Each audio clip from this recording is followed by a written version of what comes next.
বাবা, আমার জীবনটা কেন এত কঠিন?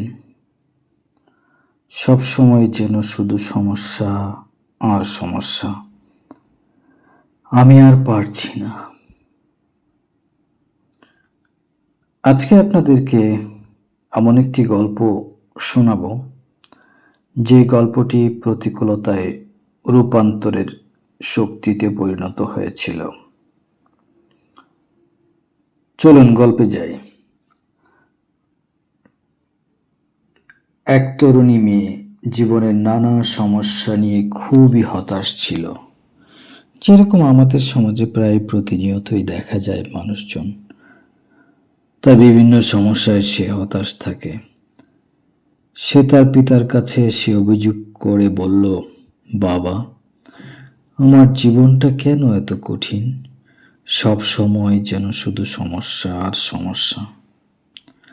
এই সমস্যার মুক্তি কোথায়? আমি তো আর পারছি না বাবা, আমাকে মুক্ত করুন, আমাকে পথ দেখান, আমার দ্বারা আর কিছু হবে না। বাবা মনোযোগ দিয়ে মেয়ের কথা শুনলেন। তিনি মেয়েকে কিছু না বলে রান্নাঘরের দিকে মেয়েকে নিয়ে গেলেন। বললেন, চলো আমরা রান্নাঘরের দিকে যাই, যেতে যেতে কথা বলবো, তোমার সমস্যাগুলো শুনবো। যেটা স্বাভাবিক অর্থে আমাদের সমাজের মা বাবা মেয়ের ছেলের সমস্যা থাকলে কথা শোনার ভান করেন, কথা শুনেন, পরামর্শ দেন। তবে এই বাবার ক্ষেত্রে বিষয়টা অন্যরকম। তিনি রান্নাঘরের দিকে, কিচেনের দিকে এগিয়ে গেলেন। সেখানে তিনি 3টি পাত্রে পানি গরম করতে দিয়েছিলেন। পানি ফুটে উঠতে থাকলো ফুটন্ত গরম পানি।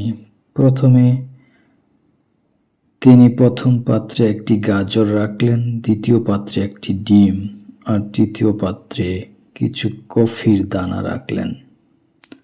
ওই সময়কার সময়ে এরকম প্রচলিত ছিল আস্ত কফির দানা।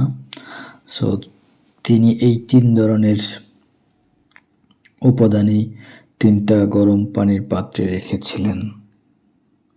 এই রাখার পিছনে একটা উদ্দেশ্য ছিল, যাতে করে তিনি তার মেয়েকে অনেক বিষয় বোঝাতে পারেন।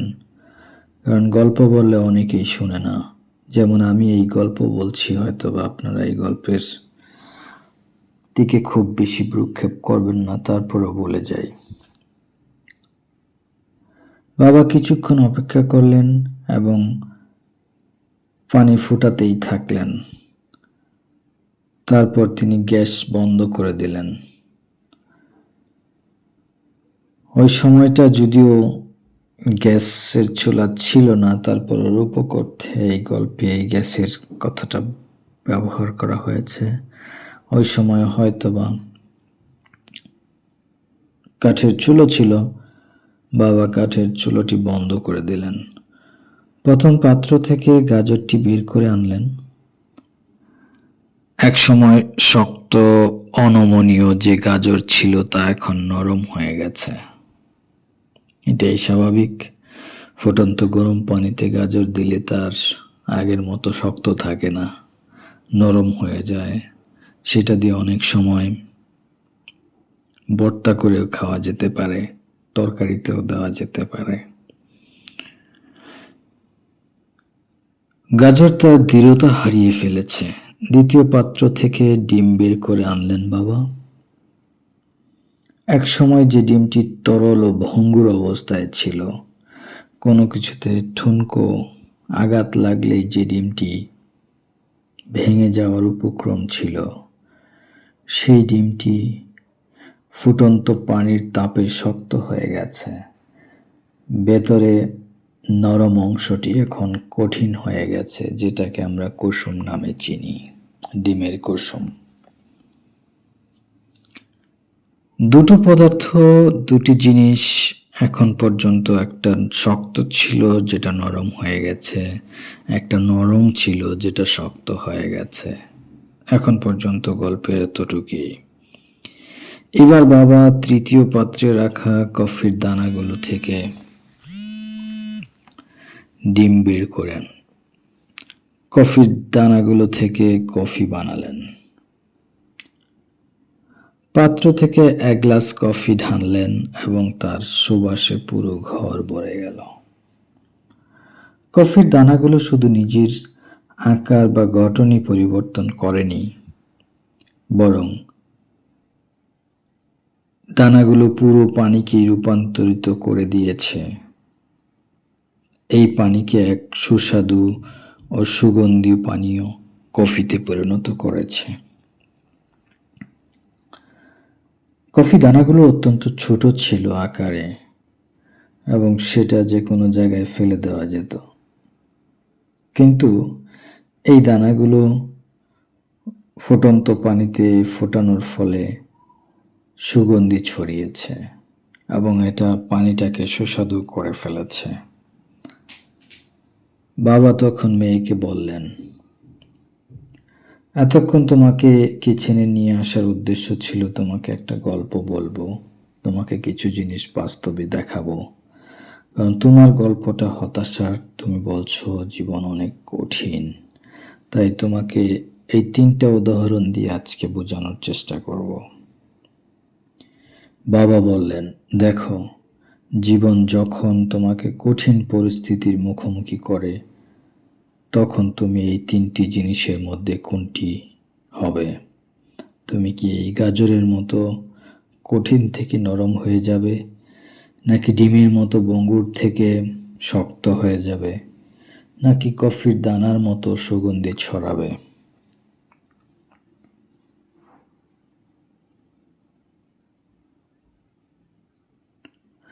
তোমার সব শক্তি হারিয়ে ফেলবে যদি তুমি গাজরের মতো নরম হয়ে যাও। তুমি যদি ডিমের মতো শক্ত হয়ে যাও, তাহলে তোমার ভিতরে সব কোমলতা হারিয়ে যাবে। অথবা কফির দানার মতো তুমি সেই প্রতিকূলতাকে পরিবর্তন করতে পারবে, তোমার চারপাশের পরিবেশকে আরো সুন্দর ও ইতিবাচক করে তুলতে পারবে।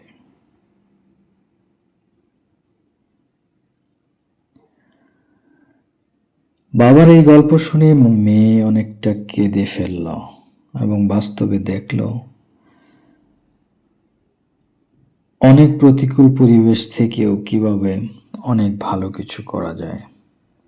এই ভালো কিছু করতে গিয়ে বাবা মেয়ে তাদের ভিতরে এক ধরনের বোঝাপড়া বা আন্ডারস্ট্যান্ডিং তৈরি হলো এবং মেয়ে বুঝতে পারল বাবার সেই উদাহরণ সে বেছে নিয়েছিল দুটোকে। প্রথমটা হচ্ছে সে তার যে হৃদয় যেটা কঠিনভাবে বাবার কাছে উপস্থাপন করেছে সেটা বাদ দিয়ে গাজর যখন নরম অবস্থায় তৈরি হয়েছে সেই অবস্থাটা নিয়েছে, কারণ সে জীবনে অনেক নমনীয় থাকতে চায়, সে নিজেকে অনেক নরম রাখতে চায় সোসাইটির কাছে, অন্যদের কাছে। দ্বিতীয়টা হচ্ছে সে কফির সেই উদাহরণটাকে বেছে নিয়েছিল, কারণ সেই কফির দানা শুধু নিজেকেই পরিবর্তনই করেনি, বরং পানিটাকে সুস্বাদু করেছিল, যেই পানিটা অন্যের জন্য সুস্বাদু পানীয় হিসাবে বিবেচিত হয়। এই গল্প থেকে মূলত দুটো বার্তা আছে। একটা হচ্ছে যখন অ্যাডভার্সিটি বা প্রতিকূলতা আসে, তখন আপনি সেই ব্যক্তি হয়ে যান যে দুর্বল হয়ে পড়ে না বা কঠিন হয়ে যায় না। কফির দানার মতো হয়ে যান যে পরিবেশকেই রূপান্তরিত করে ফেলে।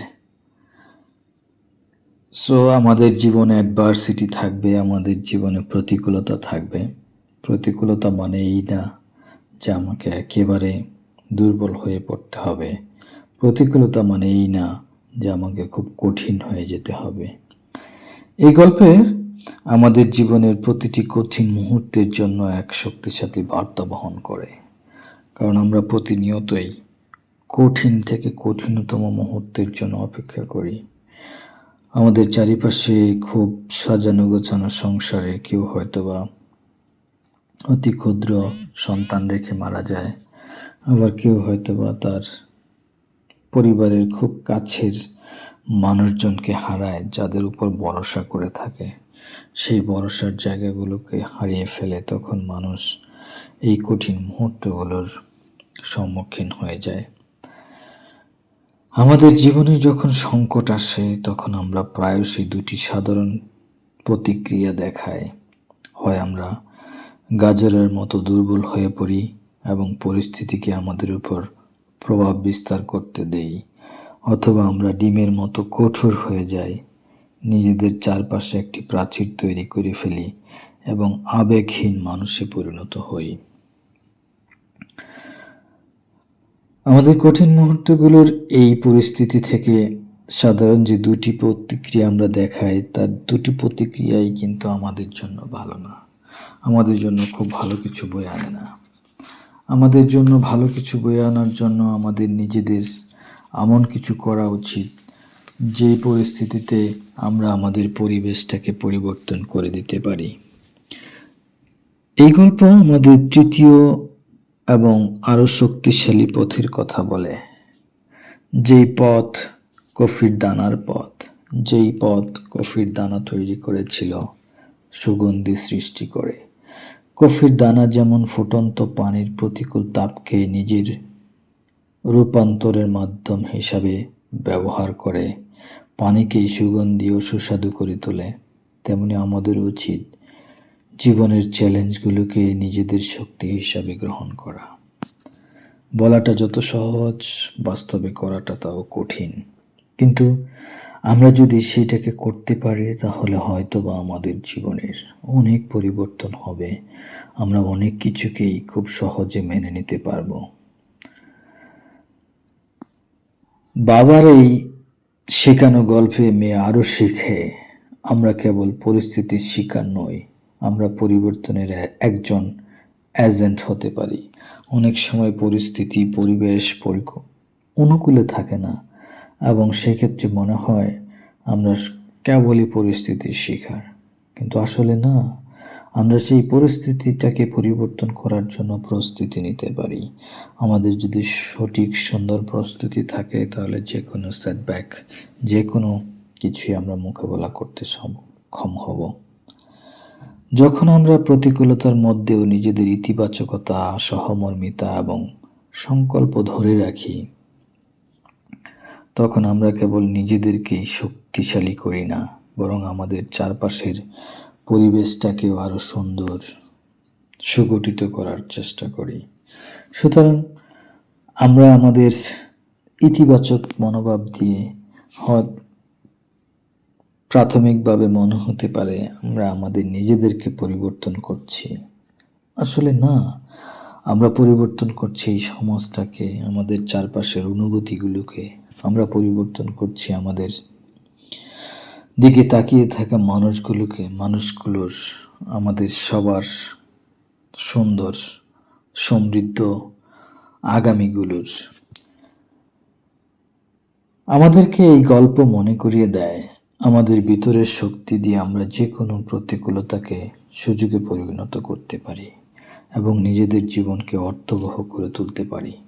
নিজেদের জীবনকে অর্থবহ করে তোলা, আমাদের প্রতিকূল পরিস্থিতি আমাদের ভিতরে শক্তি যোগানো এবং প্রতিকূল পরিস্থিতিকে যখন সুযোগে পরিণত করতে পারি বা পারবো, তখন হয়তোবা সমাজের এই মানুষগুলো যারা, অথবা এদের ভিতরে কেউ যারা প্রতিকূল পরিস্থিতি তৈরি করার জন্য দায়ী ছিল, তারা অনুশোচনায় ভুগবে।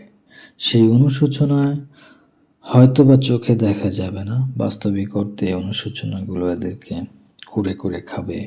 কিন্তু আপনি, আমি, আমরা যারা পরিস্থিতিটাকে ট্যাকেল দিতে পেরেছি, সেখান থেকে অনেক কিছু শিখে নিয়েছি, যেটাতে পরবর্তী যে কোনো পরিস্থিতিতে মোকাবেলা করার জন্য আমরা একেবারেই পারফেক্ট হয়ে যাব। সেই পরিস্থিতি মোকাবেলার প্রত্যাশা রেখেই আজকের মতো আমার এই গল্প এখানেই শেষ করছি। চলুন আমরা সবাই কফির দানার পথ বেছে নেই। আল্লাহ হাফেজ।